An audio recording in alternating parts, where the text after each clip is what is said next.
खनिजों का संरक्षण, ठीक है, जिसका मतलब होता है खनिजों का बचाव। खनिजों को हम क्यों बचाना, हमें क्यों बचाना चाहिए, खनिजों को कैसे बचा सकते हैं, ठीक है। तो जिन खनिजों को बनने में लाखों वर्ष लग जाते हैं, हम सब जानते हैं जो खनिज है, ये लोहा है, सोना, चांदी, पेट्रोल, ये तो ऐसी बात तो है नहीं कि अगर आज हमने इसका यूज किया तो कल ये एकदम से बन जाएगा। भाई इन्हें बनने में लगते हैं सालों वर्ष, बहुत सारे साल लग जाते हैं इसमें, या सदियां लग जाती हैं, तब जाके हमारे पास आता है पेट्रोल, लोहा, या जितने और हमारे इंपॉर्टेंट खनिज हैं। लेकिन हम क्या करते हैं, एक बार ये निकाल लिया, हमारे पास यूज में आया पेट्रोल, और बहुत तेजी से उसका हम दोहन करते हैं, उसका गलत इस्तेमाल करते हैं, ठीक है। और हमें खनिजों को बचाना होगा, क्यों? ताकि हमारे आने वाली भावी पीढ़ियां इन खनिजों का उपयोग कर सके।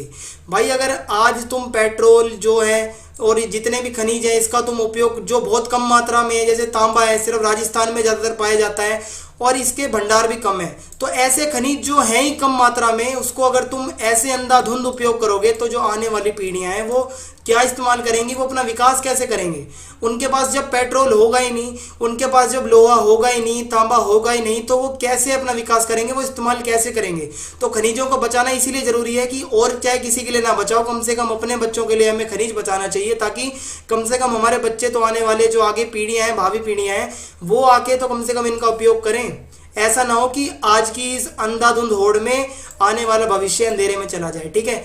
और हमें सतत पोषणीय तरीके से खनिजों का उपयोग करना चाहिए। सतत पोषणीय तरीका आपको पता ही होगा, परिचित है इससे, कि जो भी आज हमारे पास खनिज है या जो भी संसाधन है उनका ऐसे इस्तेमाल करना कि ना तो उसका प्रकृति पर कोई नकारात्मक प्रभाव पड़े, ठीक है, ना तो प्रदूषण हो, और आने वाली पीढ़ियां भी उनका इस्तेमाल कर सके, इस तरीके से लिमिटेड मात्रा में उसका उपयोग करना। तो खनिज संरक्षण आप समझ गए होंगे, खनिजों को बचाना क्यों जरूरी है। अब हम पढ़ेंगे ऊर्जा संसाधन के बारे में। हमारे चैप्टर का नाम था खनिज एवं ऊर्जा संसाधन, खनिजों का पार्ट होता है खत्म। अब हम पढ़ेंगे ऊर्जा संसाधनों के बारे में, जो बिजली के संसाधन होते हैं, बिजली कहाँ कहाँ से आती है। तो इसको दो भागों में बांटा जाता है, परंपरागत और गैर परंपरागत। शायद ये आपने पहले चैप्टर में पढ़ा था, नवीकरणीय और अनवीकरणीय, तो उसको थोड़ा अब इसमें डीप पढ़ना है आपको। तो पहले आता है परंपरागत ऊर्जा संसाधन। तो भाई परंपरागत ऊर्जा संसाधन ऐसे संसाधन होते हैं, वे संसाधन जिनका हम लंबे समय से उपयोग कर रहे हैं, ठीक है, बहुत पुराने संसाधन है जो हमारे पास हैं, और इनका आज भी अधिक मात्रा में प्रयोग किया जाता है। जैसे मैंने आपको बताया कोयला, पेट्रोल, प्राकृतिक गैस। तो कोयला, पेट्रोल जो है ये बहुत साल लग गए इन्हें बनने में, जीवाश्म ईंधन कहते हैं जिन्हें, ठीक है, जो बहुत साल, सैकड़ों वर्षों बाद जाके ये बने हैं, ठीक है, और जिनका हम आज भी इस्तेमाल करते हैं डेली। पेट्रोल का डेली इस्तेमाल होता है, कोयले का भी लगभग कई उद्योगों में डेली इस्तेमाल होता है।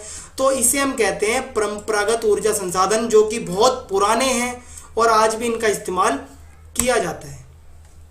अब हम पढ़ते हैं कोयले के बारे में, जो कि एक परंपरागत साधन है। तो कोयला यह एक प्राकृतिक संसाधन है, हमें प्रकृति से मिलता है, हम सब जानते हैं, फोटो देख सकते हैं कोयले की खान का, ठीक है। तो प्राकृतिक संसाधन है, और भारत में कोयला बहुत मात्रा में पाए जाने वाला जीवाश्म ईंधन है।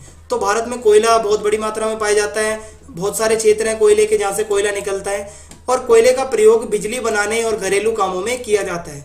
घरेलू काम हो गए, हमारे शादी ब्याह हो गया, उसमें तंदूरी रोटी बनती है, वहाँ भी कोयले का इस्तेमाल होता है। अगर बिजली बनानी है हमें, वहाँ कोयले का इस्तेमाल होता है। पहले रेल कोयले से चलती थी, लोहे को पिघलाना है अगर, उस उद्योग में भी कोयले का इस्तेमाल होगा। तो कोयला मोस्ट इंपॉर्टेंट है, और सर्दियों में अगर हमें हाथ सेकने होते हैं तब भी कोयले का हम यूज़ करते हैं।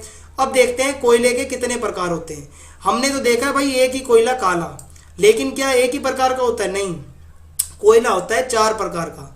आइए देखते हैं। पहला होता है पीट कोयला, दूसरा होता है लिग्नाइट कोयला, तीसरा होता है बिटुमिनस कोयला, और चौथा होता है एंथ्रेसाइट कोयला। अब ये 4 प्रकार के कोयले होते हैं, इसमें सबसे बेस्ट होता है एंथ्रेसाइट, और सबसे जिसकी क्वालिटी बेकार होती है वो होता है पीट।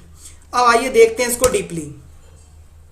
तो जो पीट कोयला होता है, इसकी कम गुणवत्ता होती है, इसमें क्वालिटी इसकी थोड़ी लो होती है, और इसमें नमी अधिक होती है। अगर किसी कोयले में पानी अधिक होगा, ठीक है, उसमें गीलापन अधिक होगा अगर उस कोयले में, और उसमें नमी अधिक होगी, तो वो इतना कारगर सिद्ध नहीं होता। तो ये जो होता है इसमें नमी अधिक होती है, इसलिए ये कम गुणवत्ता वाला होता है। और जो दूसरा प्रकार होता है वो होता है लिग्नाइट। ये लिग्नाइट जो होता है ये निम्न कोटि का भूरा कोयला, ये थोड़ा भूरे रंग का कोयला होता है, ठीक है, और ये निम्न कोटि का होता है, और पीट के मुकाबले इसमें कम नमी होती है। तो ये पीट से भाई कुछ हद तक बेटर होता है। बात की जाए अगर इन दोनों की कंपैरिजन, तो पीट थोड़ा बेकार होता है, और जो लिग्नाइट होता है ये इसके मुकाबले बेहतर होता है। अब उसके बाद आता है भाई बिटुमिनस कोयला। तो ये सबसे फेमस कोयला है जो हम यूज़ करते हैं ज़्यादातर, वो बिटुमिनस कोयला है, जो अपने हाथ सेकते हो आप जिससे, या जो मेन कामों में कोयले का इस्तेमाल होता है वहाँ पर जो कोयला इस्तेमाल किया जाता है वो होता है बिटुमिनस कोयला।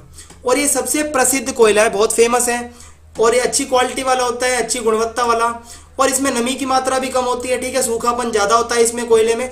और ये जो कोयला होता है ये अधिक गहराई से निकाला जाता है, बहुत खनन करना पड़ता है, बहुत खुदाई करके तब निकलता है बिटुमिनस कोयला। और जो एंथ्रेसाइट कोयला होता है भाई ये बहुत कठोर होता है और सर्वोत्तम होता है। इसकी विशेषता बताने की जरूरत ही नहीं है कि जो भी इन तीनों को मैंने अभी इससे पहले बताया है उन सबसे बेस्ट होता है एंथ्रेसाइट। इसमें नमी भी कम होती है, बहुत गहराई से निकलता है, कठोर बहुत होता है, पक्का होता है, और इसके गुण जो होते हैं सर्वोत्तम, मतलब सबसे बेस्ट। और कोयले का प्रयोग करने पर इसका भार घटता है क्योंकि यह राख में परिवर्तित हो जाता है। हम सब जानते हैं अगर हम कोयले को जलाते हैं तो वापस वो कोयला तो बनता नहीं, कोयले से राख बन जाता है। अगर हम 10 किलो कोयला लेके आए हैं, उसको अगर हम जला देंगे तो क्या वो 10 किलो ही बचेगा जलने के बाद भी? भाई वो राख बन जाएगा, उसका वजन कम हो जाएगा, उसका भार घट जाएगा। तो ये सिंपल सी लाइन यहीं पर लिखी है। अब देखते हैं कोयला के प्रमुख क्षेत्र कौन से हैं, कहाँ कहाँ पर पाया जाता है। तो गोंडवाना युग और टर्शियरी युग की शैलें, ये आपने 9th क्लास में पढ़ा होगा, गोंडवाना लैंड और ये टर्शियरी लैंड। तो जो गोंडवाना लैंड के जो क्षेत्र हैं हमारे भारत में वो है पश्चिम बंगाल, झारखंड, झरिया और रानीगंज। तो ये जो क्षेत्र है यहाँ पर पाया जाता है कोयला प्रमुख रूप से। और जो टर्शियरी युग की शैलें हैं, जो टर्शियरी क्षेत्र हैं वो है मेघालय, असम और अरुणाचल प्रदेश। तो यहाँ पर भी कोयला पाया जाता है। तो ये कोयले के जो प्रमुख क्षेत्र हैं आपको याद रखना है, गोंडवाना में कौन से आते हैं और टर्शियरी में कौन से आते हैं। अब देखते हैं भाई एक और संसाधन है हमारे सामने, प्राकृतिक गैस, ठीक है, नेचुरल गैस। तो ये एक महत्वपूर्ण स्वच्छ ऊर्जा संसाधन है, इससे प्रदूषण बिल्कुल नहीं होता और ये पर्यावरण अनुकूल है, इको फ्रेंडली, जिसका मतलब है ये पर्यावरण को प्रदूषित नहीं करता। और ये जो गैस होती है इसके प्रयोग से बहुत ही कम मात्रा में कार्बन डाइऑक्साइड निकलती है। हम सब जानते हैं कार्बन डाइऑक्साइड जो होती है ये एक मतलब नेगेटिव गैसों में ही आती है, जो हमारी जहरीली होती है। कार्बन डाइऑक्साइड, मीथेन हो गई और क्लोरोफ्लोरोकार्बन, ये कुछ ऐसी गैसें होती हैं जो पर्यावरण को गर्म करती हैं और ये प्रदूषित करती हैं। तो जो प्राकृतिक गैस होती है इसका जब हम प्रयोग करते हैं बिजली बनाने में तो उससे क्या होता है, कार्बन डाइऑक्साइड इसमें बहुत कम निकलती है, जिससे ये प्रदूषण नहीं करती। और इसके प्रमुख क्षेत्र कौन से हैं प्राकृतिक गैस के? कृष्णा गोदावरी नदी बेसिन, जो कि प्रायद्वीपीय भाग में होता है हमारा, जो प्रायद्वीपीय भाग है भारत का ये वाला, इसके अंडर में पाया जाता है ये कृष्णा गोदावरी नदी बेसिन। और मुंबई में इस साइड में, और अंडमान निकोबार में, यहाँ पर अगर आपने मैप में देखा है अंडमान निकोबार तो आप देख सकते हैं। तो ये कुछ क्षेत्र हैं जहाँ पर प्राकृतिक गैस का इस्तेमाल किया जाता है। अब देखते हैं पेट्रोलियम के बारे में। पेट्रोल से आप सब परिचित होते हैं, इसको हम पेट्रोलियम कहते हैं जब इसे हम निकालते हैं। और कोयले के बाद ये दूसरा प्रमुख साधन है। अगर बात की जाए इंडिया में सबसे ज़्यादा उपयोग किए जाने वाला जो हमारा ऊर्जा संसाधन है वो है कोयला। कोयले के बाद आता है भाई पेट्रोल। तो इन दोनों को ही बचाना बहुत जरूरी है, इनका संरक्षण। कोयला खत्म हो गया तब भी हमें घाटा है, पेट्रोल खत्म हो गया तब भी हमें घाटा है। तो दूसरे नंबर का सबसे प्रमुख साधन है और इसे खनिज तेल भी कहते हैं, इसे पेट्रोलियम भी कहते हैं और इसको हम शुद्ध हिंदी में खनिज तेल भी कहते हैं। और तेल शोधशाला, संश्लेषित वस्त्र उद्योग, कपड़ों के जो फैक्ट्री होती हैं और जो ये तेल शोधशालाएं होती हैं, ठीक है, जो रिफाइनरीज होती हैं, और रासायनिक उद्योग जो होते हैं, केमिकल फैक्ट्रीज होती हैं, यहाँ पर पेट्रोलियम का इस्तेमाल किया जाता है। और मुंबई हाई में पेट्रोलियम उत्पादन अधिक है। मुंबई हाई एक जगह का नाम है जो कि मुंबई में है और यहाँ पर बहुत मात्रा में पेट्रोलियम निकलता है अगर बात की जाए इंडिया की, ठीक है। और अगर बात की जाए सबसे पुराना क्षेत्र कौन सा है जहाँ से इंडिया के अंदर जो पेट्रोलियम का उत्पादक है वो है असम। असम एक ऐसा राज्य है जो बहुत पुराना है, सबसे पुराना तेल उत्पादक राज्य है जहाँ पर तेल निकलता है और सबसे पुराना राज्य है वो है असम। और परिवहन के साधनों में ईंधन के रूप में पेट्रोलियम का प्रयोग किया जाता है, ये सब तो आप जानते ही हैं। बाइक चलानी हो, कार चलानी हो तो उसमें पेट्रोल तो चाहिए ही। तो परिवहन के साधनों में भी इसका प्रयोग किया जाता है। उसके बाद बात की जाए विद्युत की, ठीक है, बिजली जिसे हम कहते हैं विद्युत। तो विद्युत आज के समय में बहुत महत्वपूर्ण है भाई, बिना बिजली के कुछ भी नहीं होता। और तेज बहते जल में टरबाइन लगाकर बिजली बनाई जाती है, ठीक है। जो नदी होती है वो तेज बह रही होती है, वहां पर डैम खड़ा कर देते हैं, बांध बना देते हैं। बांध के बाद क्या होता है, नदी का बहाव थोड़ा कम हो जाता है और वो बांध के अंदर ही टरबाइन नाम की एक मशीन लगती है। वहां से जब वो पानी गुजरता है तो वहां से बिजली का उत्पादन होता है उस पानी से, ठीक है। तो इससे बिजली बनती है और तेज बहते जल से टरबाइन लगाकर बिजली बनती है, मैंने आपको बता दिया। और ईंधन जैसे कोयला, पेट्रोल, इनसे भी बिजली बनती है। हम सब जानते हैं कोयले से बिजली बना सकते हैं। हम रेल चलाते थे पहले कोयले से, लेकिन आज के समय में इलेक्ट्रिसिटी से चलती है। और जो पेट्रोल होता है इससे भी बिजली उत्पादन किया जाता है। और भारत में बहुत सी ऐसी नदी परियोजनाएं हैं, ठीक है, जो नदियों के ऊपर मैंने आपको अभी बताया ना बांध बनाते हैं। तो वो बांध इसीलिए बनाया जाता है कि वो बहुउद्देशीय योजना है। वो सिर्फ एक उद्देश्य से नहीं बांध बनाया जाता सिर्फ बिजली के लिए। वो बांध बनाने से बहुत लाभ है। एक तो नदी में बाढ़ नहीं आएगी कभी भी, और उस नदी का जो पानी होता है उसको सिंचाई के रूप में इस्तेमाल कर सकते हैं, उस पानी को खेतों की तरफ ला सकते हैं और उससे बिजली बना सकते हैं। तो बांध के लाभ ही लाभ हैं, ठीक है। तो भारत में बहुत सारे ऐसे बांध हैं जिनके ऊपर जो मतलब नदी परियोजनाएं चली गई हैं, जैसे भाखड़ा नांगल और दामोदर घाटी कॉरपोरेशन। तो ये कुछ दो बहुउद्देशीय नदी परियोजनाएं जो कि नदियों के ऊपर बांध बनाए गए हैं और बिजली उसके बाद वहां से बनाई जाती है। अब हमें देखना है गैर परंपरागत ऊर्जा संसाधन। इससे पहले जो मैंने आपको बताया था वो था परंपरागत ऊर्जा संसाधन, ठीक है, जो कि पुराने समय से हम इस्तेमाल करते आ रहे हैं। अब हम पढ़ेंगे गैर परंपरागत ऊर्जा संसाधन, जिनका आविष्कार हमने हाल ही में किया है और इसका उपयोग हम करते हैं और इसकी टेक्नोलॉजी से हम आज आगे पहुंचते जा रहे हैं। अगर हमने इसका इस्तेमाल ज़्यादा किया तो शायद हम भविष्य में अपने संसाधनों को बचा सकते हैं। उदाहरण के लिए सौर ऊर्जा। अगर हम पेट्रोल को छोड़कर और इसको कोयले को छोड़कर सौर ऊर्जा का ज़्यादा इस्तेमाल करते हैं तो पेट्रोल बचेगा ना हमारा। सूरज तो कभी खत्म होगा नहीं, लेकिन जो ये पेट्रोल और ये कोयला ये जरूर खत्म हो जाएंगे एक दिन, ठीक है। तो सौर ऊर्जा का उपयोग कर सकते हैं जिससे हमारे खनिज बचे रहेंगे आगे। और जो आणविक ऊर्जा होती है, जो मतलब परमाणु से होती है, वो ऊर्जा उत्पन्न की जाती है, उससे भी जो होता है कि आगे भविष्य में बहुत काम आती है। और पवन ऊर्जा है, हवा भी कभी खत्म नहीं होगी, तो इसका भी उपयोग कर सकते हैं। अब हम पढ़ते हैं इसके अंदर डीपली थोड़ा कि जैसे जैसे जीवाश्म ईंधन, जो कि हमारे बहुत पुराने ईंधन होते हैं, कोयला, पेट्रोल, इसी का उदाहरण है जीवाश्म ईंधन, हमारी आत्मनिर्भरता इन पर बढ़ती जा रही है। हम सौर ऊर्जा का तो इस्तेमाल बहुत कम करते हैं और पेट्रोल का तो हम बिल्कुल आदत ही बन चुकी है, पेट्रोल और कोयले की, ठीक है। तो हमारी आत्मनिर्भरता इन पर बढ़ी है और वैसे वैसे बहुत सारे गैर परंपरागत ऊर्जा संसाधनों की मांग अब बढ़ने लगी है। अब जब देखा जाता है भाई पेट्रोल से इतना प्रदूषण भी होता है, खत्म भी होने वाला है, महंगा भी है, ठीक है। तो अब क्या हो रहा है, धीरे धीरे जो गैर परंपरागत ऊर्जा के संसाधन है जैसे सौर ऊर्जा, आणविक ऊर्जा और पवन ऊर्जा, इनकी मांग अब बढ़ने लगी है, ठीक है। और जिन ऊर्जा संसाधनों का हमने अभी आविष्कार किया है हाल ही में, उसे हम कहते हैं गैर परंपरागत ऊर्जा के संसाधन, ठीक है। इसका उदाहरण लिखा है सौर ऊर्जा, आणविक ऊर्जा और पवन ऊर्जा। आइए इसको थोड़ा डीपली पढ़ते हैं। पहले आपके सामने टॉपिक है सौर ऊर्जा, ठीक है।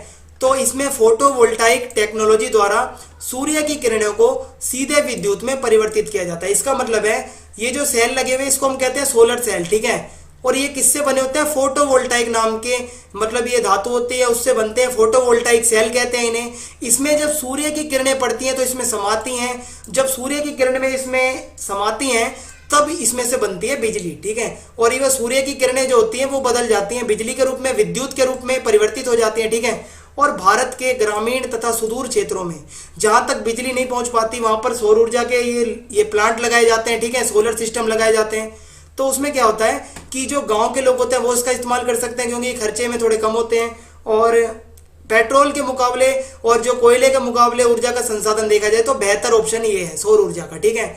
और भारत के ग्रामीण इलाकों में और जो दूर दूर के क्षेत्र है वहां पर बहुत तेजी से ये फेमस हो रहा है, ठीक है। जो सोलर एनर्जी होती है हमारी सूर्य की किरणों से जो बनाई जाती है ऊर्जा, ठीक है, बहुत तेजी से लोकप्रिय हो रहा है।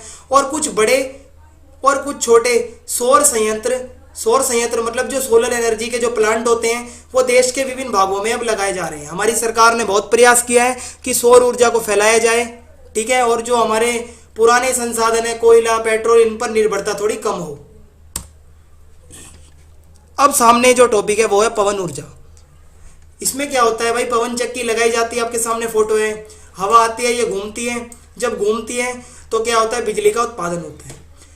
पवन चक्की द्वारा पवन ऊर्जा का उत्पादन किया जाता है और यह प्रक्रिया बहुत ही सफलतापूर्वक रही है और इससे प्रदूषण भी नहीं होता, ठीक है। और ये लागत में सस्ती है।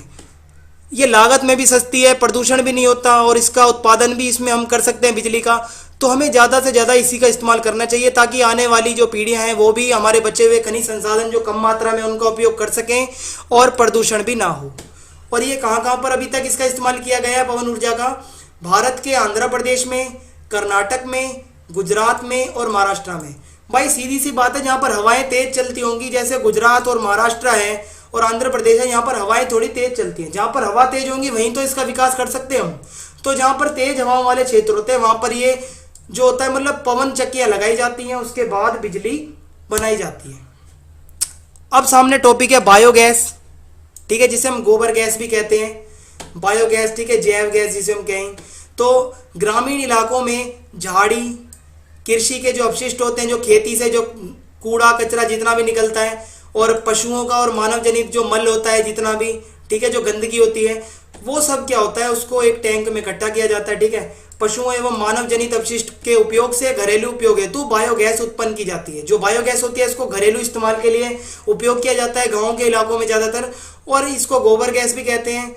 और यह सब बायोगैस प्लांट के माध्यम से होता है। आपके सामने फोटो आई है, बायोगैस का प्लांट है, ठीक है, यहीं से बायोगैस का उत्पादन किया जाता है, जिसे हम अपने घर पर भी लगा सकते हैं, ठीक है, और गांव में ज़्यादातर ये पाए जाते हैं। और भारत के ग्रामीण इलाकों में इसे गोबर गैस कहा जाता है। हम तो इसे बायोगैस कहते हैं इंग्लिश में, लेकिन गांव के लोग इसे गोबर गैस कहते हैं। और बायोगैस एलपीजी की तुलना में बेहतर है। एलपीजी गैस की हम जो बहुत ज़्यादा इस्तेमाल करते हैं आजकल अपने जीवन में, उसकी तुलना में अगर देखा जाए तो बायोगैस ज़्यादा अच्छी है। ये प्रदूषण मुक्त होती है और सस्ती भी होती है एलपीजी से। अब देखते हैं ज्वारीय ऊर्जा। ज्वार भाटा आपने पढ़ा होगा, समुद्र के अंदर आता है। तो जो ज्वार भाटा आता है उसमें पानी ऊपर नीचे होता है, ठीक है, कुछ ऐसे तरंगे सी। तो उनसे क्या होता है, वहाँ भी टरबाइन लगा दी जाती है समुद्रों के किनारे। तो जब वो ज्वार आता है तो उसमें मतलब उसको जो वो ज्वार आता है उसको बदल दिया जाता है बिजली में। वही पानी, जो ज्वार का पानी ऊपर उठता है तो उसमें कुछ हलचल होती है, तो उसको बिजली में बदल दिया जाता है, उसको विद्युत में परिवर्तित किया जाता है। और ये कहाँ पर किया जाता है? हमारे भारत में। भारत की कच्छ की खाड़ी जो कि गुजरात में है, बिल्कुल यहाँ पर कोने पे, और पश्चिमी तट पर, जितना हमारा पश्चिमी तट है, और गुजरात और पश्चिम बंगाल में, ठीक है, गुजरात मैंने आपको बता दिया ये कच्छ की खाड़ी यहीं पर है। और पश्चिम बंगाल में भी ज्वारीय ऊर्जा का प्रयोग किया जाता है, जो पश्चिम बंगाल में हमारी बंगाल की खाड़ी है उस साइड में। और इसमें महासागरीय तरंगों को, जो तरंगे होती हैं हमारी, वेव्स होती हैं, उसका प्रयोग किया जाता है बिजली बनाने में, ठीक है। तो ज्वारीय ऊर्जा आप समझ गए होंगे यहाँ से। अब है भाई भूतापीय ऊर्जा। भू का मतलब होता है हमारी भूमि, तापीय का मतलब होता है ताप, और ऊर्जा का मतलब होता है बिजली। तो जो पृथ्वी हमारी जो अंदर से तपती है, भूमि तपती है, उससे जो हम बिजली बनाते हैं हमें वो देखना है। पृथ्वी के आंतरिक भागों से जो ताप उत्पन्न होता है, ठीक है, पृथ्वी के आंतरिक भाग बिल्कुल अंदर से जो वहां से ताप, ठीक है, जो गर्मी उत्पन्न होती है, उससे हम विद्युत बनाते हैं, उससे हम बिजली बनाते हैं, ठीक है। विद्युत का मतलब बिजली। और पृथ्वी के आंतरिक भागों से ताप का प्रयोग करके उत्पन्न की जाने वाली जो विद्युत ऊर्जा होती है उसको हम कहते हैं भूतापीय ऊर्जा। जो पृथ्वी के आंतरिक भागों से जो ताप निकलता है, जो गर्मी निकलती है, उसको जब हम बिजली में बदल देते हैं उसको हम कहते हैं भूतापीय ऊर्जा, ठीक है। और भारत में सैकड़ों गर्म पानी के चश्मे हैं। आपने देखा होगा कई ऐसे छोटे छोटे से झील होती हैं तालाब टाइप में, जिसे हम गर्म पानी के चश्मे कहते हैं। पानी उसका बहुत गर्म होता है अंदर से। तो ऐसे जो होते हैं चश्मे, इसके अंदर से भी हम बिजली बनाते हैं। कई क्षेत्र ऐसे हैं। और भारत में अगर देखा जाए तो 2 क्षेत्र ऐसे पानी के चश्मे हैं जो गरम गरम, जहाँ से जो तालाब होते हैं वहाँ से बिजली बनाई जाती है। एक तो है हिमाचल प्रदेश के अंदर जिसका नाम है मणिकरण, और दूसरा है लद्दाख के अंदर, ठीक है, उसका नाम नहीं दिया गया बुक में। एक लद्दाख में है और दूसरा हिमाचल प्रदेश में। तो आप मेरे को कमेंट बॉक्स में बताओगे कि लद्दाख में कौन सा पानी का चश्मा है, ठीक है, जहाँ से विद्युत बनाया जाता है, बिजली बनाई जाती है। भूतापीय ऊर्जा आप समझ गए होंगे। अब आपके सामने है भाई परमाणु ऊर्जा। परमाणु हम सब जानते हैं, एटम, ठीक है, परमाणु। अब परमाणुओं से कैसे ऊर्जा बनाई जाती है? तो जब किसी तत्व के अणुओं की संरचना को बदला जाता है। भाई मैं आपको पहले बता दूं, जो परमाणु ऊर्जा है, इसकी जितनी थोड़ी सी विशेषताएं हैं, थोड़ी इसमें साइंटिफिक लैंग्वेज होगी, तो आपको ये याद रखना है। और आपके पास साइंस भी है, अगर आप साइंस पढ़ते हैं तो आपको दिक्कत नहीं आएगी। लेकिन अगर आपने साइंस में ध्यान नहीं दिया है तो थोड़ी सी आपको दिक्कत इसमें आएगी।